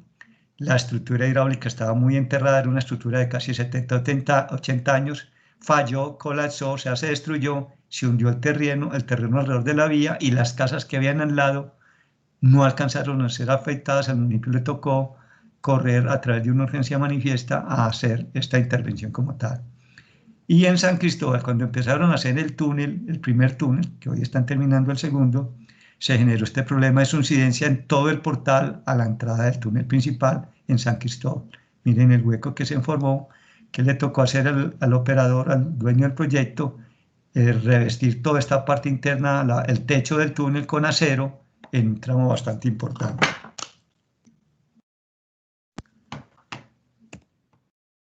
Otro fenómeno asociado a un movimiento en masa. Este tema de rectación o CRIP es polémico. Nosotros a través pues, de los funcionarios de la alcaldía dijimos coloquémosle como movimiento en masa porque cumple con la definición, pero algunos geólogos no lo consideran como movimiento en masa, porque la rectación no tiene una superficie de falla definida, o sea, entre el suelo que se está moviendo y lo que está quieto no hay una superficie de falla bien definida por donde él se mueva. Entonces, ¿qué es la rectación? Es el desplazamiento superficial, lento y progresivo del terreno, favorecido por las alteraciones climáticas, afectando grandes áreas de terreno. Como le dije, no presenta una superficie de falla bien definida, sin embargo, sobre el terreno se desarrollan pues, aspectos, formas que permiten su identificación, como aborregamiento del terreno, inclinación y desplazamiento de cercas, árboles, postes de energía, viviendas agrietadas, desplazamiento de vías, entre otras. Ahí hay dos foticos. Esta es la vía a San Cristóbal, la antigua vía al Mar Vieja, llegando por los lados de la vereda, pasando de la vereda el Yolombo, yéndose hacia esa vía es bastante quebrada. Si un carro va dormido y el carro se mueve, uno le pega con la cabeza a la ventana o a la parte lateral del carro, porque es una zona bastante inestable. No toda la parte alta de San Cristóbal, toda esa vertiente norte de la Iguaná tiene este proceso, pero sí grandes áreas de terreno. Y este es un fenómeno que no tiene manejo. Este es un fenómeno que no tiene obra de estabilización. Sí tiene manejo, no tiene una obra de estabilización. ¿Cuál sería el manejo? Reforestar. ¿Cuál sería el manejo? Manejar las aguas bien de las fincas, no generar descoles, no aportarte de los tanques en las fincas o en algunas propiedades agua sobre una zona que tenga este problema, pero que uno diga voy a controlar un proceso de rectación, no, es un proceso natural de una ladera como tal. Y la otra foto es una vista de la parte urbana, rural en la vereda de Las Palmas, ahí cerca a la zona del poblado. Miren en la foto cómo los rieles aquí arriba en la parte superior se desplazan, porque esta zona está rectante. Se está corriendo, es como un corrimiento. No es un movimiento en masa, muchos lo confunden. En la reunión pasada del otro grupo había un muchacho, un señor muy inquieto, bastante ubicado, muy partícipe en la reunión. No confundan el término falla geológica con un movimiento en masa o con un deslizamiento. Si bien en las zonas donde pasan las fallas geológicas son zonas más propensas a la ocurrencia de movimientos en masa, no es lo mismo un movimiento en masa que una falla geológica. Un movimiento en masa, les voy a poner un ejemplo. Como si tuviéramos un huevito cocinado, los movimientos en masa se dan sobre la cascarita. Las fallas pasan la cascarita y cogen la parte blanca, es que la clara, cogen la clara. Entonces miren qué es una falla geológica. Comúnmente es un término muy utilizado por los medios de comunicación, la comunidad y algunos profesionales. Conozco ingenieros civiles diciéndole a un deslizamiento falla geológica, para referirse a todos aquellos procesos de inestabilidad o movimiento en masa. Las fallas geológicas son estructuras largas que afectan tectónicamente, o sea, cogen los suelos y la roca, sobre todo la roca y la fractura. Hay casos donde la falla tiene tanta actividad o tuvo tanta actividad en el pasado que la roca la fractura y la muele y queda como una plastilina, como una arcilla. Usted la moldea con la mano. Usted puede hacer alguna figurita y la moldea con la mano. Entonces dice, las fallas geológicas son estructuras que afectan tectónicamente varias capas o estratos geológicos y tienen la capacidad de producir sismos o generar deslizamientos. Pero no se puede confundir una falla geológica con un deslizamiento. La foto que hay en la mitad donde está esta mona, un curso que yo estuve en Manizales, esta es la falla Otún, siguiendo el alineamiento del río Otún. Miren cómo la fallita es esta, vean, esta es la fallita. Por aquí pasa la falla geológica. Se me fue. Por aquí pasa la falla geológica. Estos estratos, estos colores que tienen los suelos son puras cenizas volcánicas, o sea, materiales conformados por erupciones del Nevado del Ruiz, que queda ahí pegadito. Esto es una vía subiendo al Nevado del Ruiz. Y miren en detalle esta foto, mirenla aquí a mano izquierda. Miren este estrato de suelo orgánico cortado por la fallita geológica, cómo se desplaza. Aquí está y aquí descendió. Este es este está arriba y este está abajo. Esta es una fallita geológica, esta fallita la falló tú. Y aquí la foto de la derecha, esto es un amigo que todavía trabaja en la alcaldía, un amigo mío que se llama Wilber, en unos recorridos que hicimos en una parcelación en el poblado, encontramos una pequeña fallita geológica, por ahí de 1 kilómetro y punta del arca. Mírenla aquí y miren este suelo que es ceniza volcánica, aquí alto y aquí descendido como tal. Este aquí alto y aquí descendido. Esta es una fallita. Las fallas geológicas, no vayan tampoco a tener un malentendido de que uno cerca de una falla geológica o encima de una falla geológica no puede construir. Uno sí puede construir. Lo que pasa es que cuando se construyen o se hacen las normas de sismoresistencia, se determinan factores para que la gente construya, o normas, construya infraestructura, viviendas, edificios, embalses, presas con unas mayores restricciones como tal. En otras palabras, cerquita a una falla geológica que haya tenido cierto grado de actividad en el tiempo, usted tiene que meterle más hierrito, tiene que meterle más la mano, porque si construyen normalmente como construimos y hay algún evento asociado a esa falla, lo que esté cerquita, todo lo tumba. Bueno, sigamos en este tema de los escenarios de riesgo hasta una parte adelantadita.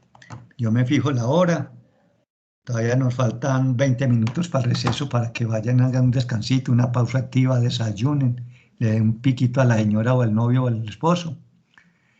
Bueno, antecedentes de desastres asociados a movimientos en masa en el municipio de Medellín. Ahí hay 3 foticos, más adelante las vamos a ver en detalle. Miren en San Cristóbal.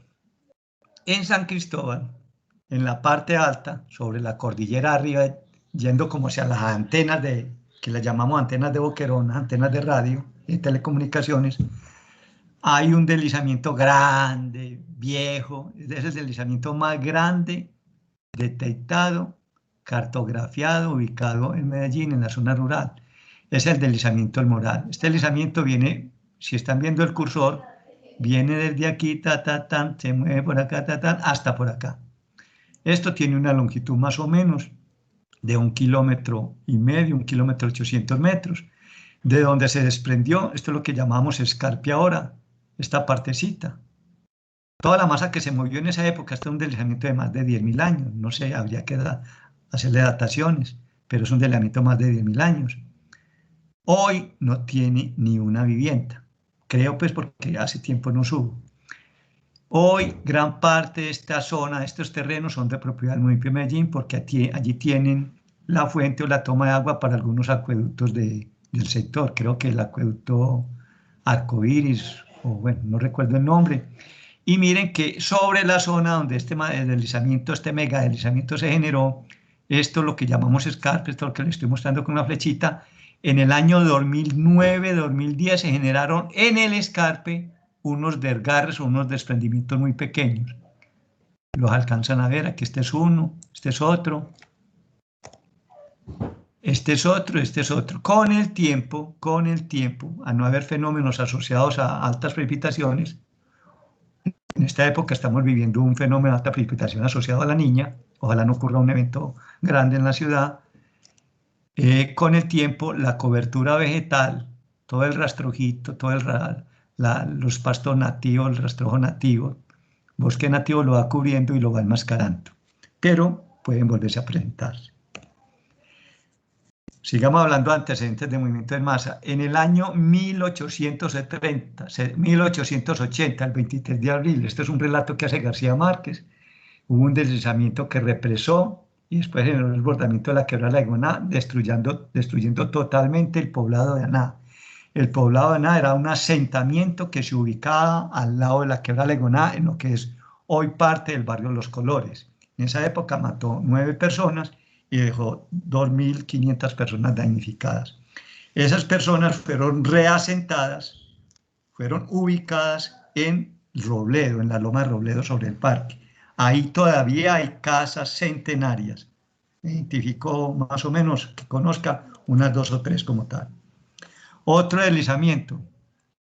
Este fue más o menos en la década de 2010, en unas fotografías que estuve viendo en unos documentos en la Biblioteca Pública Piloto, fotografías antiguas de Medellín, en el Cerro El Volador, que destruyó totalmente una vivienda. Cuando un vecino, cuando un amigo o una persona cercana a donde uno vive, ahí hubo un deslizamiento, uno no se debe ir sino a ayudar, no a novelerear. ¿Por qué les acabo de decir esto? Enseguida les digo por qué. Aquí alguna gente fue a mirar, a ayudar, a ver si había gente enterrada. No sé si hubo muertos, lo más seguro, porque la vivienda quedó totalmente destruida. Entonces miren la cantidad de noveleros. Miren los trajes de esa época. En el Cerro El Volador, cerquita, yo conozco este deslizamiento, todavía tiene la forma en el terreno, cerquita a donde era hoy Everfeed, donde era en esa época, hace poco Everfeed, y hoy al frente hicieron un centro comercial. Deslizamiento de Medialuna del año 1954. Ahí les voy a hablar de los noveleros. Deslizamiento y posterior flujo de lodo de aproximadamente 100.000 metros cúbicos. 100.000 metros cúbicos pueden ser unas 5.000 volquetadas, pues para que me entiendan en la cantidad. ¿Qué ocurrió en la parte alta del 8 de marzo? Estos son recuentos del colombiano. El barrio 8 de marzo está ubicado aquí donde estoy señalando con el cursor en esta fotico. Y dice 8 de marzo, causando la muerte aproximadamente a 100 personas, y el caso se originó por las filtraciones de unas cercas en revestimiento y canales de riego. Estos son los datos de la época, lo que lo causó. Ahorita más tarde le voy a decir que pudo ser una causa, pero no fue la única en ese sentido. ¿Qué pasó?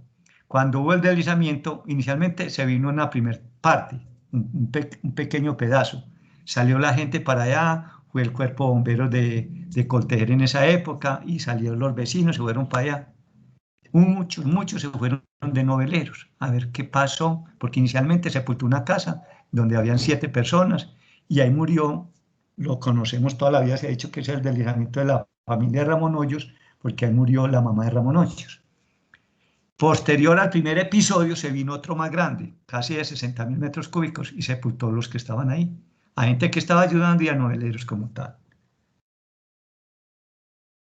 Después de casi 7 décadas de lo que se presentó allá, ese sector se volvió a ocupar con vivienda. Esta foto tiene por ahí 8 o 10 años. Hoy está totalmente ocupado. Este sector se llama la Virgen no. Esto se llama, la gente le dice ahí La Palma, pero nosotros lo identificamos como el sector La Virgen al lado del 8 de marzo. Deslizamiento de Santo Domingo Sabio en el 74, aquí ya hay foticos. 24 de septiembre del 74. Por lo general la época más crítica desde el punto de vista de lluvias es el segundo periodo de invierno, septiembre, finales de agosto, septiembre hasta noviembre. Se ha corrido en algunas partes hasta diciembre, esperemos que este año no vaya hasta diciembre. Ahí también se generó un deslizamiento más o menos de 35.000 metros cúbicos, mató alrededor de 100 personas, generado pues sí por una sequía y por un rebozo de un tanque que tenían ahí. Este fue el reporte del colombiano en ese momento. Este fue el deslizamiento, sector La Silla, este es el Cerro Santo Domingo Sabio, Cerro Tutelar. Hoy está 3 veces construido con respecto a esa época. Aquí les estoy mostrando en esta foto derecha. Hay una cosa que la digo yo mucho y siempre la repito. Los desastres en Colombia, en Medellín, la historia de los desastres en Medellín y en Colombia tienden a perderse entre los 5 y los 10 años. A la gente se le olvida que hubo un desastre y no les importa y vuelven y construyen ahí. Y yo tengo también otra frasecita que la digo muy recurrentemente. El que desconoce la historia tiende a repetirla. Ahorita vamos a mirar Villatina. Aquí seguro más de un vecino le dijo a la gente que había habido un desastre, que había un deslizamiento, que mataron tantas personas y muchos no le pararon bola. Y donde hubo un evento pueden ocurrir otros más como tal. Esta gente de ahí, este fue el segundo asentamiento, porque el primer asentamiento que se tenga datos históricos fue el del que le mostré en la Iguaná, el poblado de Aná, que se llevó la gente para la loma de Robledo, para el barrio Robledo ahí junto al parque, y este otro también se hizo un asentamiento cerca por los lados de Manrique, de esas familias. Villatina, como les dije, este es catalogado el 10º deslizamiento más grande en el mundo en el sentido de personas afectadas. 20.000 metros cúbicos sobre un costado de la Cerro Pan de Azúcar, destruyó 100 viviendas de hasta 2 niveles, causó más de 500 personas muertas, dejó 1.700 damnificadas. Yo ya llevaba casi un año trabajando en la alcaldía y me inauguraron. Todo el sector afectado se declaró camposanto y se reasentó gran parte de este sector que estoy señalando. Sin embargo, aquí en el sector La Piedra, que hoy lo llaman es que Buenavista o Nueva Vista, Buenavista, hoy lo volvieron a ocupar. Un deslizamiento bastante impactante en la memoria de algunos habitantes, y mencionaban, pero no fue así, le atribuyen la causa de este deslizamiento a un polvorín o que en la parte alta, el M19, almacenaba pólvora o armas y que eso explotó y que por eso voló. Y fue un deslizamiento generado a través de la infiltración de aguas de esa sequía que se acumularon a través de esa sequía y se metieron por unas fracturitas que yo les decía ahora de aclasas, y a los 3 o 4 días reventó, voló el deslizamiento, fue un deslizamiento típico, muy particular, y cayó y aplastó esa manzana y media, casi 2 manzanas completas. En esa misma ladera, antecedentes como estos, miren, cerquita ahí al barrio Villatina, en un barrio que se llama 13 de noviembre, cuando la gente es terca, y no voy a mencionar quién, pero un arquitecto famoso de Antioquia,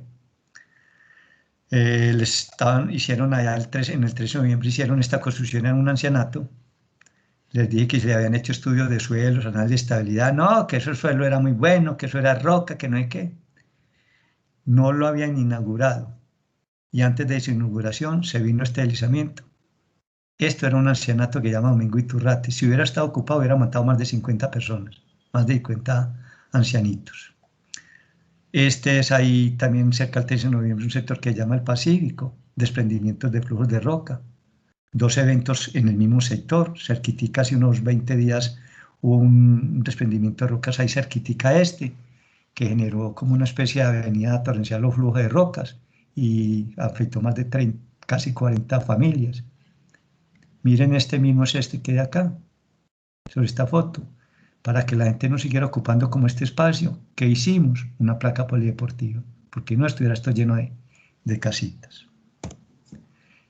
En San Cristóbal, este no mató a nadie, pero es muy grande, es un deslizamiento activo muy grande, tiene más o menos 1.6 millones de metros cúbicos. Tengo información, por eso coloqué aquí, que data más o menos de la década de 1980, puede ser más viejo. No afectó sino pues terreno, no comprometió, comprometió la vía que comunicaba a la vereda Llano con la vereda Boquerón por esta parte, porque pasaba como por la parte baja.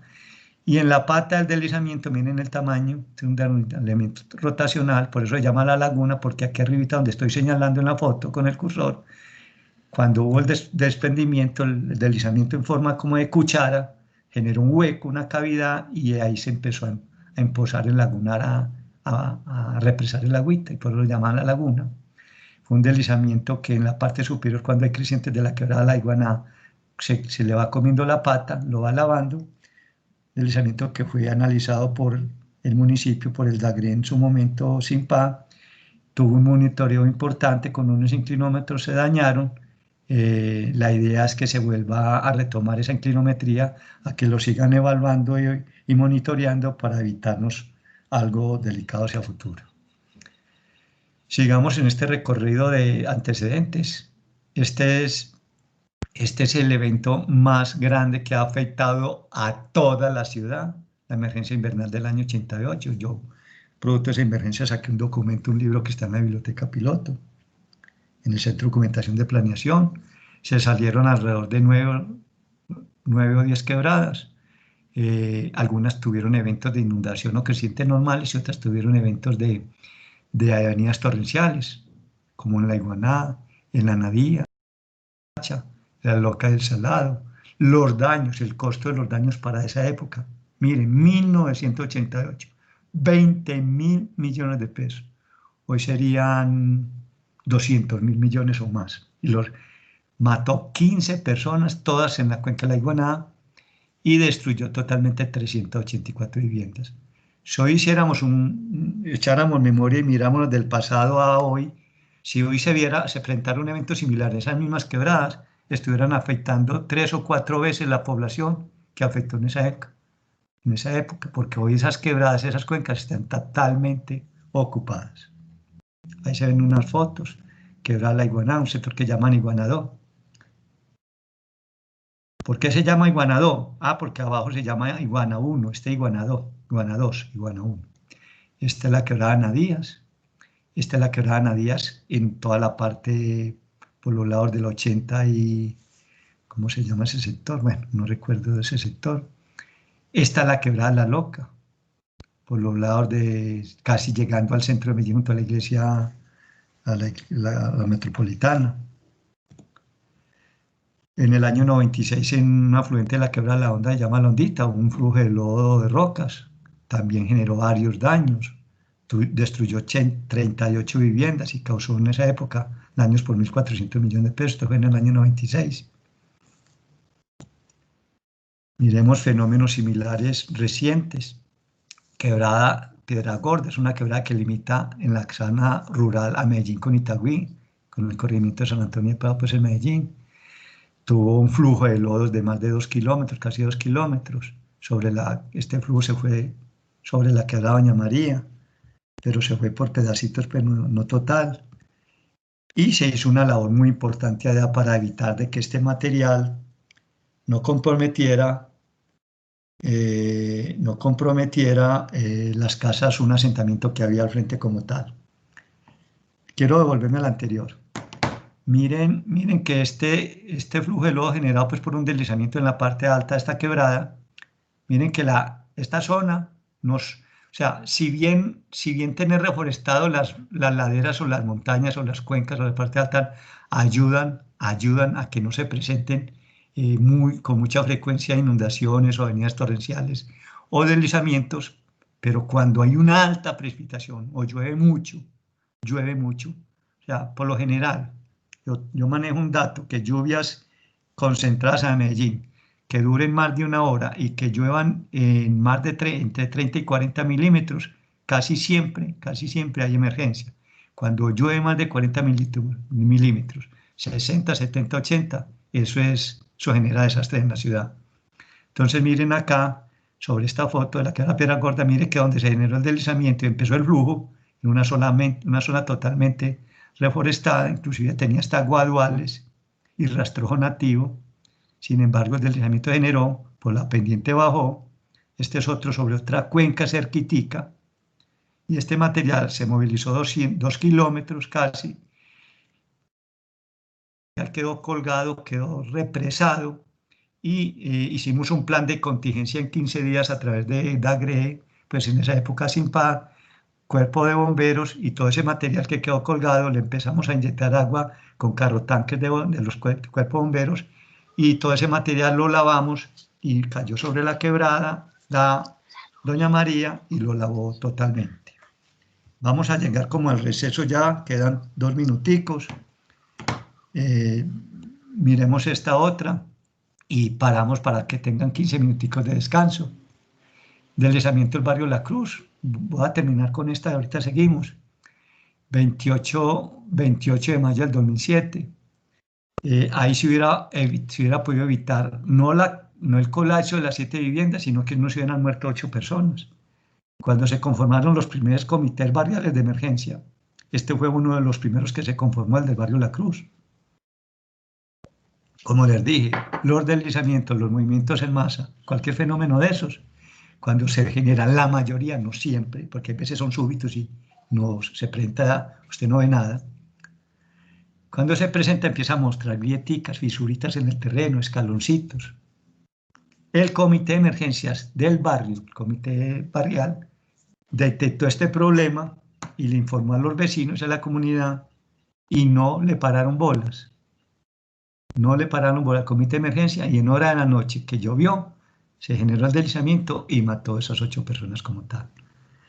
Yo pienso que nos demos un descansito, nos volvemos a ver a las 10:15 y apenas terminemos este temita, hacemos las preguntas que quieran, las observaciones. Este sector, para rematar para rematar esta diapositiva, este sector fue objeto de intervención, se hicieron unas obras de mitigación, se hicieron unos trinchos, unos drenajes, y hoy da tristeza uno ir allá, está totalmente invadido y fuera de eso le sembraron matas de plátano. Nos vemos en 15 minuticos. Muchas gracias por el momento. Hola, no olviden diligenciar su asistencia, por favor. Ok. Los que tienen problemas con esto, me escriben en el chat, en el grupo de WhatsApp y yo se los envío por interno. Las preguntitas, está bueno que por la metodología del profe los usemos al final de cada tema. Aquí tengo una preguntita, pues se lo leeré cuando termine el tema. No olviden hacer sus preguntas y por el chat o alzan la mano y ya estamos pendientes de ustedes. Listo, Dani, ahorita seguimos. ¿Están de acuerdo, muchachos? Listo. Señores, señoras. Sí, señor. Bueno, entonces nos vemos en 15 Listo. minutos. Muchas gracias. En 15 Bueno. minutos. Sí, señor, muchas A gracias. ustedes. Muchas gracias.